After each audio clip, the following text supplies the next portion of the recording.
Waalaikumsalam, sebentar. Saya masuk. Iya.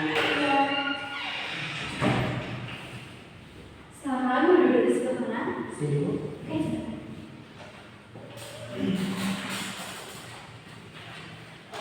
Bagaimana, apakah sudah nyaman dengan posisi duduknya?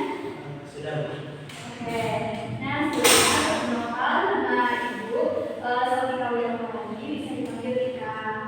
Nanda, namanya siapa? Nama saya Muhammad Sabrani, sering dipanggil Sabrani.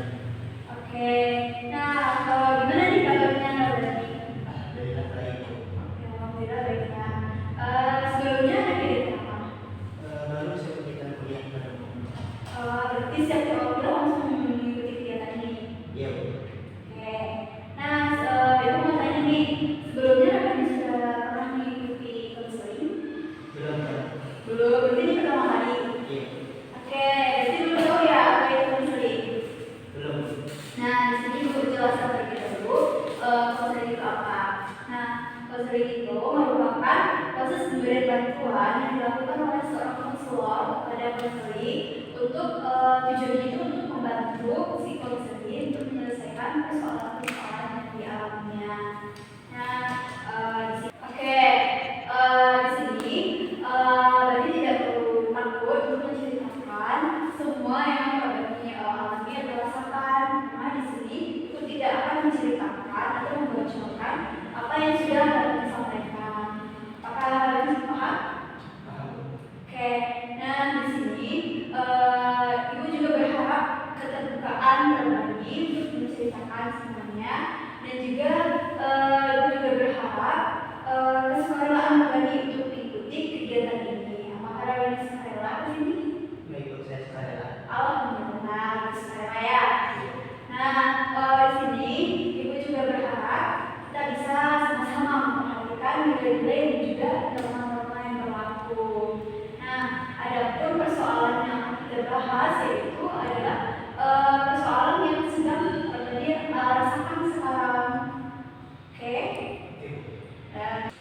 Oke, sekarang kita mau bahas soal apa nih? Nabrani sekarang merasakan apa? Saya merasa baru jadi ketika mempresentasikan materi yang saya sampaikan.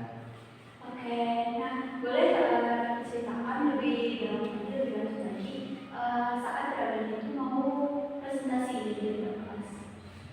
Saya waktu mau mendapatkan materi, saya sering merasa malu dan saya merasa terbuka dan karena saya mengingat saat menjelaskan sampai materi yang saya sampaikan itu saya lupa.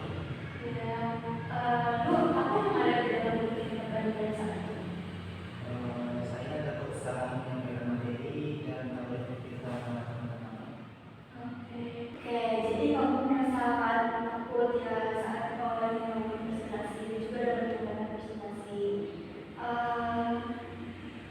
Terus apa yang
tidak ada, cuman hanya memperhatikan biasa. Oke. Oke, baik. Lalu saat sebelum mulai presentasi, apakah kamu sudah mempersiapkan dengan matang? Sudah Bu, saya udah sering mengulangi materi tersebut di mana di sebelum waktu presentasi. Ya walaupun jujurnya saya lupa karena saya merasa lupa. Oke, berarti karena masa buruk tadi, sehingga bukan kamu tuh presentasinya kurang maksimal ya. Iya. Oke. Oke, baik.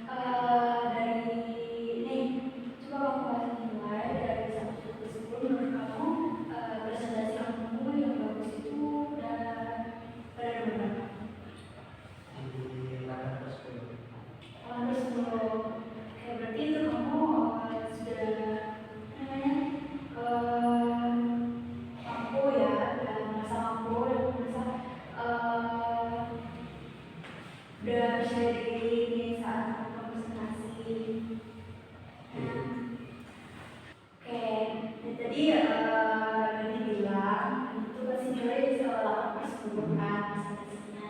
Nah, di situ sebenarnya Rani itu punya kemampuan dan keberanian dalam melakukan presentasi. Hanya saja mungkin Rani itu mungkin kurang persiapan atau karena merasa gugup. Jadi untuk mengatasi tips apa saja nih sebelumnya sebelum presentasi persiapan yang harus kita lakukan. Nah, yang pertama yaitu bisa latihan di dekat cermin atau latihan dengan temannya. Kemudian ini mempersiapkan materi yang akan dipresentasikan.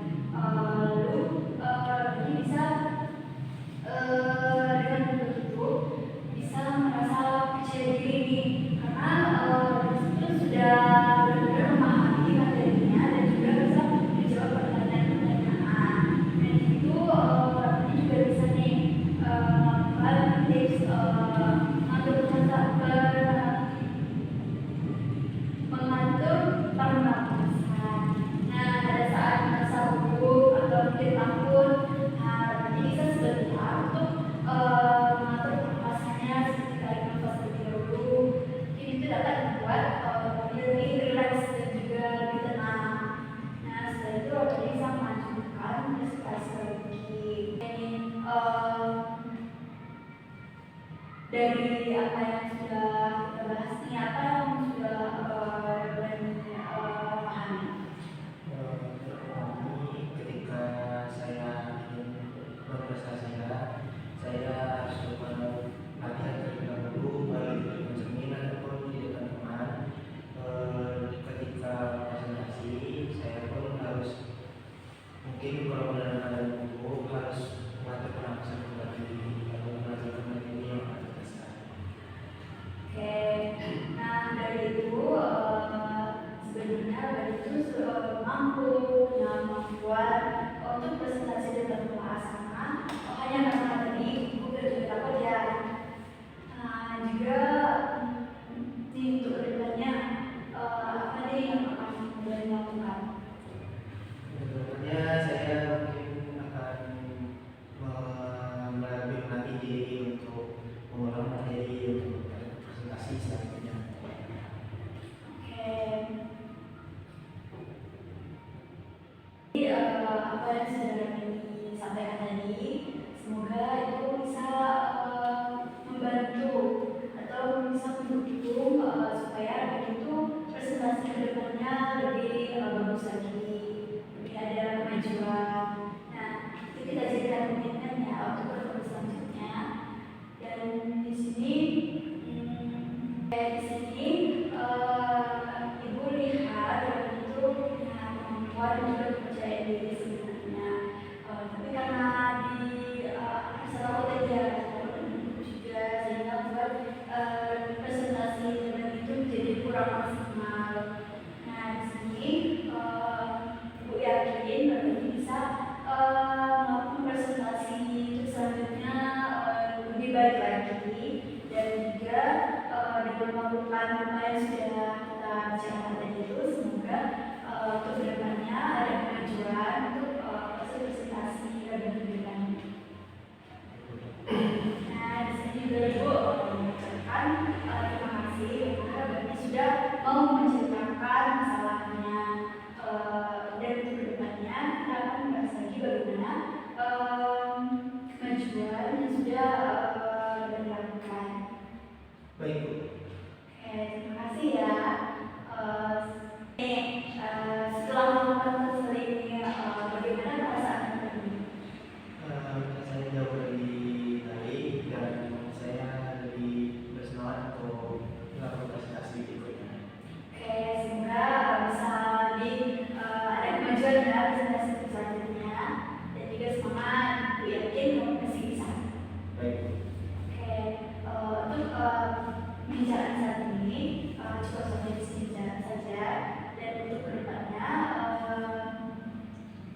dan juga di tempat yang sama ya. Kita ketemu lagi.